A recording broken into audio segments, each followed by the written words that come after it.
ତାରିଖ ବେଳକୁ ଦକ୍ଷିଣ ପୂର୍ବ ବଙ୍ଗୋପସାଗରରେ ଏକ ଲଘୁଚାପ ସୃଷ୍ଟି ହେବାର ସମ୍ଭାବନା ଅଛି।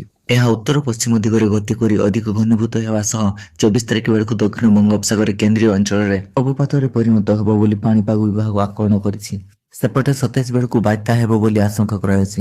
ବାତ୍ୟା ହେଲେ ଉତ୍ତର ତାମିଲନାଡୁ ଓ ଦକ୍ଷିଣ ଆନ୍ଧ୍ର ମଧ୍ୟରେ ମାଡ଼ ହେବାର ସମ୍ଭାବନା ଅଛି।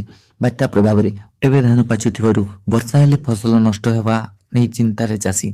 ସ୍ୱା ପରିବେଶ ଓ ଜଳବାୟୁ କେନ୍ଦ୍ର ନିର୍ଦ୍ଦେଶକ ଡକ୍ଟର ଶରତ କୁମାର ସାହୁ କହିଛନ୍ତି 24 ତାରିଖ ବେଳକୁ ଲଘୁଚାପ ଘନୀଭୂତ ହୋଇ ବାତ୍ୟା ରୂପରେ ନେଇପାରେ।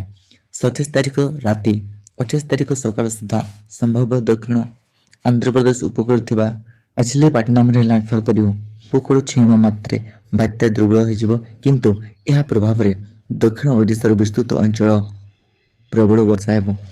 26ରୁ 28 ତାରିଖ ଯାଏଁ ବର୍ଷା ଜାରି ରହିବ। ବରିଷ୍ଠ କୃଷି ପାଣିପାଗ ବିଶେଷଜ୍ଞ ପ୍ରଫେସର ସୁରେନ୍ଦ୍ର ବସପାଗ କହିଛନ୍ତି 21 ତାରିଖରେ ଦକ୍ଷିଣ ବଙ୍ଗୋପସାଗରରେ ଏକ ଘୂର୍ଣ୍ଣିବଳୟ ସୃଷ୍ଟି ହେବ। 24 ତାରିଖ ସୁଦ୍ଧା ଘନୀଭୂତ ହୋଇ ଅବପାତ ରୂପ ନେଇପାରେ। ଏହା ଅଧିକ ଘନୀଭୂତ ହେବା ଆଶଙ୍କା ଅଛି। ଘନୀଭୂତ ହୋଇ ଉତ୍ତର ପଶ୍ଚିମ ଦିଗରେ ଗତି କରିବ। ସମୁଦ୍ର ଉପକୂଳକୁ ମୁହାଁଇପାରେ ବୋଲି ପ୍ରାଥମିକ ଆକଳନ କରିଛନ୍ତି। ବାତ୍ୟା ମନ୍ଥା ଯେଉଁଠି ସ୍ଥଳକୁ ଛୁଇଁଥିଲା ଠିକ୍ ସେହି ସ୍ଥାନ ଆଡ଼କୁ ମାଡ଼ିପାରେ। ତେବେ 23 ତାରିଖରେ ଅବପାତ ଘନୀଭୂତ ହୋଇ ଆନ୍ଧ୍ର ଉପକୂଳକୁ ଗଲେ ବି ଓଡ଼ିଶାରେ ଏହାର ପ୍ରଭାବ ରହିବ।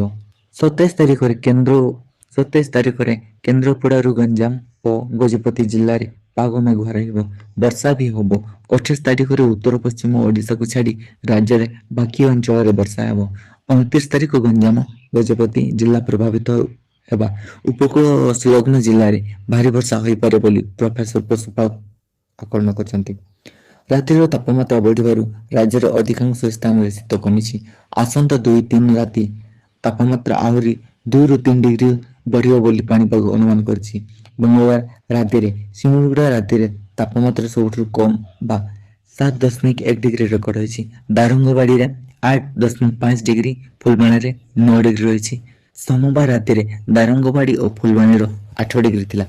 ଅନୁଗୁଳ 10.6, ଭବାନୀପାଟଣା ଓ ନବରଙ୍ଗପୁର 11, ଝାରସୁଗୁଡ଼ା 11.6, କଟକରେ 14.4 ଓ ଭୁବନେଶ୍ୱରରେ 15.2 ଡିଗ୍ରୀ ତାପମାତ୍ରା ରେକର୍ଡ ହୋଇଛି। ପ୍ରାୟ ସବୁ ସ୍ଥାନରେ ରାତିର ତାପମାତ୍ରା ବଢ଼ିଛି। ତେବେ 26 ତାରିଖରୁ ରାତି ତାପମାତ୍ରା ପୁଣି 2-4 ଡିଗ୍ରୀ ବଢ଼ିବ ବୋଲି ପ୍ରଫେସର ବସପାଗ କହିଛନ୍ତି।